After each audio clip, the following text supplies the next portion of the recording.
silly. Look at my Viewmaster viewer.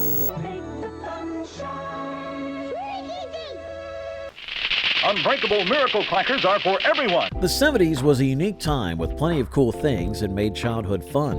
It was a decade of change with new toys, trends, and games that every kid wanted. From the groovy disco music to the classic cartoons on TV, there was always something exciting to enjoy. Kids in the 70s had plenty of unique items like pet rocks and mood rings that reflected the creativity and spirit of the times. They also had favorite toys like Star Wars action figures and the iconic Rubik's Cube, which kept them busy for hours. With platform shoes, bell-bottom jeans, and chopper bicycles, fashion and transportation were just as memorable. So today, join us as we explore 20 things every kid had in the 1970s. They really are very modern bikes indeed. I think they're just about the most... Number 1. Chopper bicycles. In the 70s, chopper bicycles were the ultimate ride for kids who wanted to look cool. These bikes stood out with their long seats, high handlebars, and big rear tires, resembling mini motorcycles. The frame design often featured a long bar at the back, known as a sissy bar, which gave them a unique, edgy appearance. Riding a chopper bike was a statement of style and freedom. The extended front forks and raised handlebars made these bikes feel like custom chopper motorcycles. Kids loved cruising through the neighborhoods, pretending they were on real motorbikes and impressing their friends with wheelies and tricks. Chopper bicycles became a symbol of fun and adventure, often seen in bright colors with chrome accents.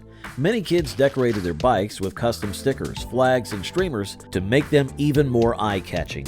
Owning a chopper bicycle in the 70s was a ticket to instant coolness. As chopper bicycles ruled the streets, kids loved the freedom and style they brought. But as they cruised around the neighborhoods, a different kind of revolution was brewing indoors. What could possibly tear these kids away from their chopper bikes and keep them stuck in their living rooms? The answer lay in Pong consoles, which kicked off a whole new era of entertainment. You're watching the most exciting game you will ever see on your TV set. Telstar by Coleco. Number 2. Pong consoles. In the 1970s, Pong consoles brought a whole new level of fun to households everywhere. Pong was one of the earliest video games, and it was simple yet addictive. The game consisted of a black and white screen with 2 paddles and a moving ball. The goal was to hit the ball back and forth, trying to score against your opponent, much like table tennis. Families and friends gathered around the television to play Pong, and it quickly became a staple in living rooms. The game was easy to learn but challenging to master, making it enjoyable for both kids and adults. Pong consoles had basic controllers with knobs to move the paddles, adding a tactile element to the gaming experience. By gene drift, in which certain genes may fade away. Number 3. Bell-bottom jeans. Bell-bottom jeans were a must-have fashion item for kids. These jeans were known for their wide flared legs, which started to widen from the knee down. The dramatic flare made them instantly recognizable, and they became a symbol of the trendy and free-spirited style of the decade. Kids wore bell-bottoms to school, parties, and casual outings, pairing them with bright shirts, turtlenecks, or funky patterns. They were often made from denim, but you could also find them in corduroy or other materials. Bell-bottom jeans were all about making a statement. The wider the flare, the cooler you were. Wearing bell-bottoms wasn't just about fashion, it was about being part of the 70s vibe. Whether dancing to disco music or hanging out with friends, these jeans added a touch of flair and individuality. For many kids in the 1970s, bell-bottom jeans were more than just clothes. They were an expression of their personality and spirit. If kids in bell-bottom jeans defined the fashion of the 70s, who became the face that captured the style and charm of the decade, creating a poster that adorned countless teenage bedroom walls? I don't know. That poster is still the biggest selling poster of all time. Number 4. Farrah Fawcett poster. Farrah Fawcett became a cultural icon, and her poster adorned many teenagers' bedroom walls. The poster, featuring Fawcett with her famous feathered hair and a big bright smile, captured the essence of the 70s style and beauty. It showed her in a red swimsuit with a relaxed and confident pose that became instantly recognizable. Teens who had the poster on their walls often admired Fawcett's charisma and charm. Her role in the popular TV show Charlie's Angels made her a household name. and her poster became a symbol of the era's pop culture. It wasn't just a decoration, it was a statement of style and admiration. The Farrah Fawcett poster brought a touch of Hollywood glamour to everyday life. Teens liked to show it off to friends, and it was common to see it in magazines and TV shows. Having the poster in your room meant you were in tune with the latest trends and had an eye for classic 70s icons. Now there's more to Sears telegames than just Pong. Hey, Gramps, you want to play some catch? Number 5. Pong consoles. Pong consoles were among the first video games to enter homes, and they became a must-have for many families. Pong was a simple game, but it was incredibly fun. It had a black and white screen with 2 paddles and a ball that bounced back and forth, like a basic version of table tennis. The goal was to use the paddles to hit the ball past your opponent's paddle, scoring points along the way. Families and friends would gather around to play Pong, turning any ordinary evening into a mini-tournament. The console had basic controls, just a knob to move the paddle up and down, which made it easy for anyone to play. Despite its simplicity, Pong could be quite competitive, with players getting into intense matches.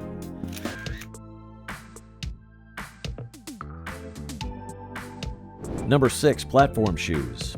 Platform shoes were all the rage in the 70s, popular with both boys and girls. These shoes had thick soles that added extra height, often reaching an inch or more. The dramatic lift gave them a distinct look, and they came in various styles and colors, from flashy to subtle. Kids loved platform shoes because they made them feel taller and trendier. Whether going to a school dance or hanging out at the mall, platforms were the footwear of choice. Some platforms had extra designs like sparkles or patterns, adding to their cool factor. For many, wearing platform shoes was a way to express themselves and embrace the fun, bold fashion of the 70s. They were often paired with bell-bottom jeans, wide-legged trousers, or miniskirts, completing a groovy 70s outfit. With platform shoes making kids feel taller and cooler, the 1970s was a decade of bold statements and unique styles.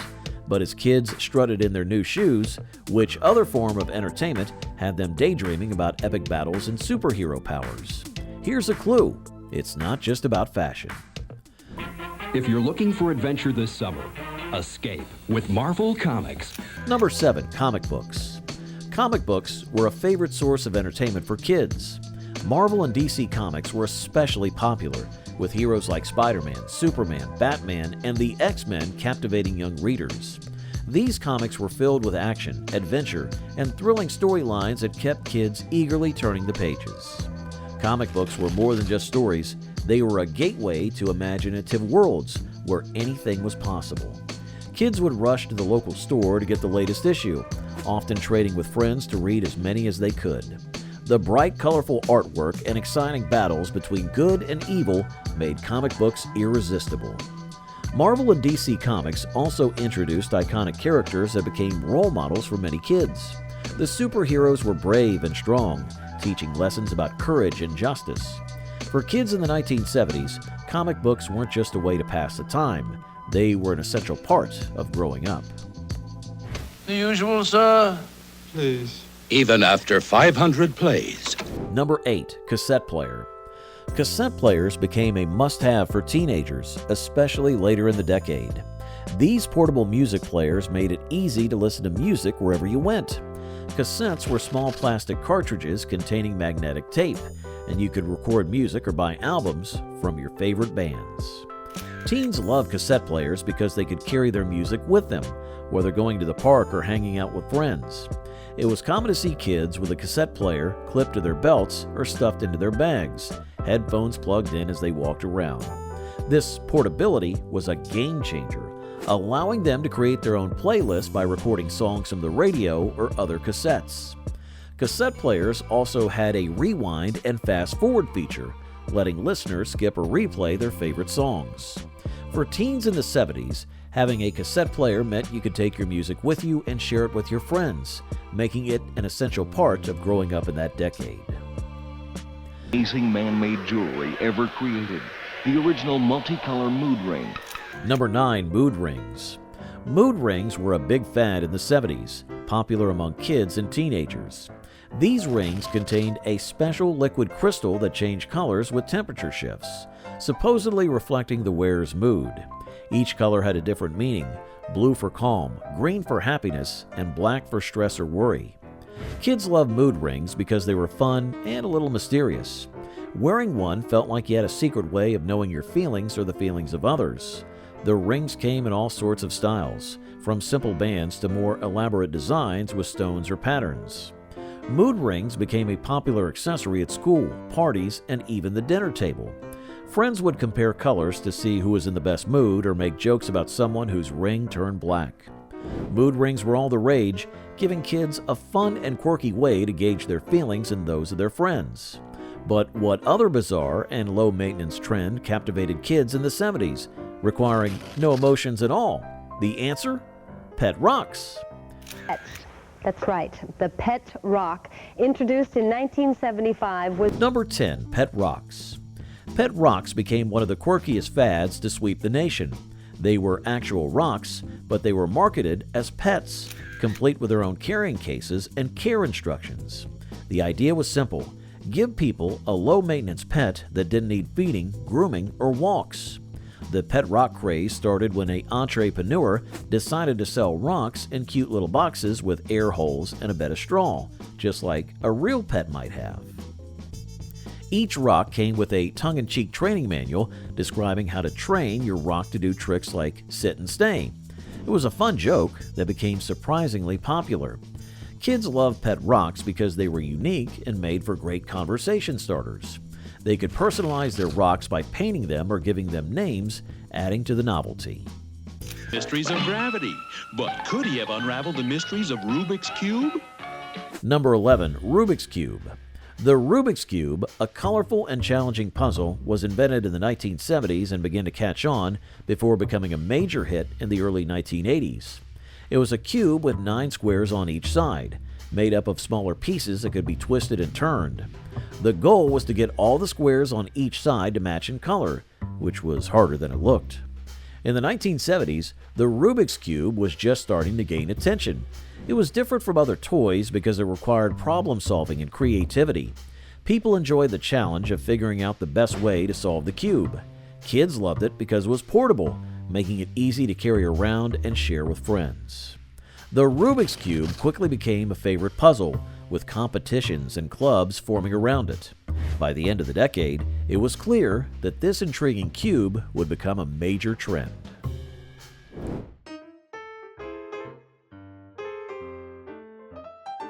Number 12. Schwinn bicycles. Schwinn bicycles, especially the Stingray model, were a top choice for kids in the 70s. These bikes had a unique design with high handlebars, a long seat, and a sturdy frame, making them both stylish and practical. Kids loved them for cruising around the neighborhood, heading to school, or just riding with friends. The Schwinn Stingray stood out because of its banana-shaped seat and sissy bar at the back, which made it perfect for popping wheelies and doing tricks. The bikes often came in bright colors like orange, yellow, or blue, adding to their appeal. They were known for being durable, which was important because kids could be rough on their bikes. Schwinn bicycles were not just a way to get around, they were part of the culture. Having a Stingray was like having a ticket to adventure. Kids could customize their bikes with streamers, baskets, or even flags, turning them into a reflection of their personality. In the 70s, Schwinn bikes were a symbol of freedom and fun for kids everywhere. When you're at Vans to get some shoes, order fun, hot reds and blues at 13. Vans sneakers. Vans sneakers became a hit in the 70s, especially among skateboarders in Southern California. These shoes had a cool, laid-back style that made them perfect for the skateboard scene. Vans were known for their sturdy construction and sticky rubber soles, giving skateboarders extra grip on their boards. Skaters loved Vans because they were both fashionable and functional. The shoes came in various colors and designs, with the classic checkerboard pattern becoming an iconic look. Vans sneakers were designed to handle the wear and tear of skateboarding, with reinforced stitching and flexible sole that allowed skaters to perform tricks without worrying about their shoes falling apart. Vans sneakers were a hit among skateboarders, offering a grip and durability that made them a staple in Southern California's skateboarding scene. But as the 70s drew to a close, another phenomenon was about to capture the hearts and imaginations of kids everywhere. What galactic adventure from 1977 would lead to a new trend of collectible toys and inspire countless playtime stories. The Star Wars Early Bird Certificate Package, new from Kenner. Number 14. Star Wars action figures. Star Wars action figures became an instant hit with kids after the release of the first Star Wars movie in 1977. These toys let kids bring their favorite characters to life, like Luke Skywalker, Princess Leia, Darth Vader, and Chewbacca. Each action figure was about 4 inches tall and came with detailed features, outfits, and accessories from the movie. Kids collected Star Wars action figures to recreate scenes from the film or make up their own adventures in the galaxy. The toys often included small weapons like lightsabers and blasters, adding to the excitement. Many kids had whole collections, arranging them on shelves or playing with them in homemade spaceships and battle scenes. Star Wars action figures weren't just toys. They were a way for kids to connect with the epic story and become part of the Star Wars universe. The toys quickly became a must-have for any fan, and they sparked a trend that continued for years, with new figures released as the movies expanded. By the end of the 70s, Star Wars action figures had become a beloved staple in many kids' toy collections. Radio Shack has a super half-price deal now on an 8-track car stereo tape player. Regularly. Number 15. 8-track tapes. 8-track tapes were a popular way to listen to music before cassettes took over. These tapes were large, rectangular cartridges with a magnetic tape inside that played music in a continuous loop. They could hold several songs or even an entire album, and many cars had 8-track players, allowing people to listen to their favorite tunes while driving. Kids and teenagers used 8-tracks to listen to music from bands like the Rolling Stones, the Beatles, and Led Zeppelin. The tapes had a chunky feel and made a satisfying clunk sound when inserted into a player. Because they played in a loop, you didn't have to rewind them. They just kept going, which was convenient for long drives or parties. Despite their size, 8-tracks were a big step in portable music, letting people take their favorite songs on the road. By the late 1970s, cassettes started to gain popularity due to their smaller size and ease of use. But 8-tracks still hold a special place in the hearts of those who grew up with them.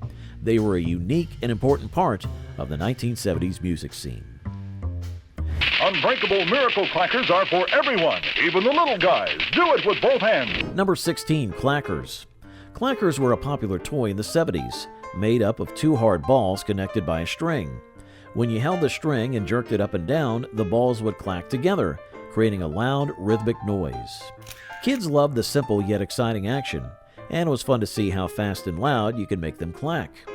Clackers were a hit because they were easy to play with and could be used to perform tricks, like making the balls swing in circles or clack together at high speed.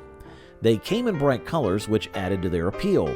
Kids would often compete to see who could make the loudest clacking sound or keep the rhythm going the longest. With kids competing to see who could create the loudest clack with their clackers, a new trend was cooking. Literally. What other popular toy in the 70s involved heat and had kids creating miniature works of art from ordinary plastic sheets? Just say the magic word. Shrinky dinks! Shrinky dinks, I love to make them shrink. Number 17. Shrinky dinks. Shrinky dinks were a popular craft item in the 1970s, enjoyed by kids of all ages. They were plastic sheets that could be drawn or colored with markers. Once decorated, the sheets could be placed in an oven or a toaster oven, where they would shrink into hard, durable plastic pieces.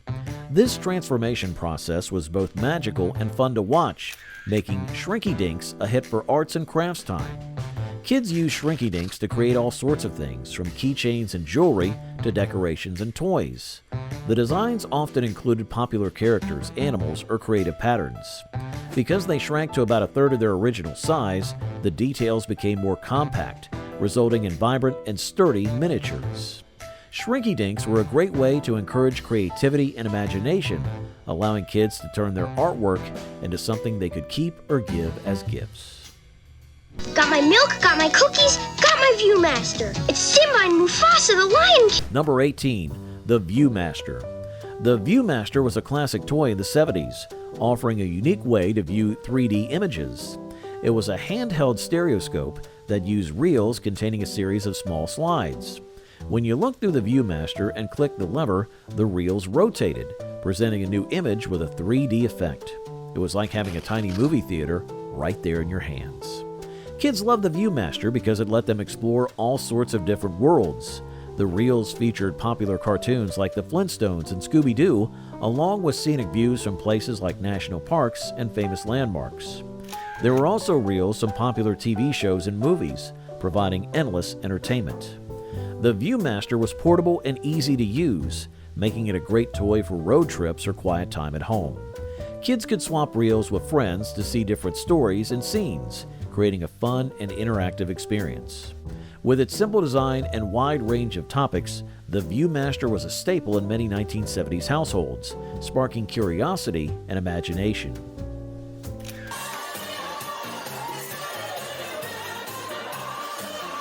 Number 19, the disco ball. Disco balls were a must-have for any party, reflecting the disco music era's glitz and glamour. These shiny spheres were covered with small mirrored tiles that caught and reflected light in all directions, creating a dazzling effect. When you spun a disco ball under a bright light, it sent sparkling patterns across the room, turning any space into a dance floor. Teens loved disco balls because they were a key part of the disco scene. Having one at home meant you could throw a party with the same vibe as the hottest nightclubs. Just hang the disco ball from the ceiling, play some disco music, and let the good times roll. Songs by artists like the Bee Gees and Donna Summer were perfect for setting the mood, and the disco ball made everything feel more festive. Disco balls were the center of every party in the 70s, turning living rooms into vibrant dance floors. But while teens were grooving under the sparkling lights, what was it that kept younger kids entertained with a squishy, gooey sensation that could fit in the palm of their hands? The slime pits are overflowing, and slime is erupting all over the universe. Number 20, slime. Slime was a popular toy in the 70s, loved by younger kids for its gooey, squishy texture. It came in a small plastic container shaped like a trash can, adding to its fun and quirky appeal. When kids opened the lid, they found a blob of brightly colored slime, usually green, that they could stretch, squish, and play with. Kids enjoyed slime because it was unlike any other toy. It could ooze through your fingers, make funny noises, and stick to almost anything without leaving a mess. Some versions even had plastic bugs or other small objects hidden inside, making it even more interesting to explore. Slime was a hit at playdates and parties, providing endless entertainment. Kids could mold it into shapes, use it for pranks, or just enjoy its unique texture. Although it was simple, slime brought a lot of joy to children in the 1970s, making it a classic toy that captured the imagination and curiosity of young minds.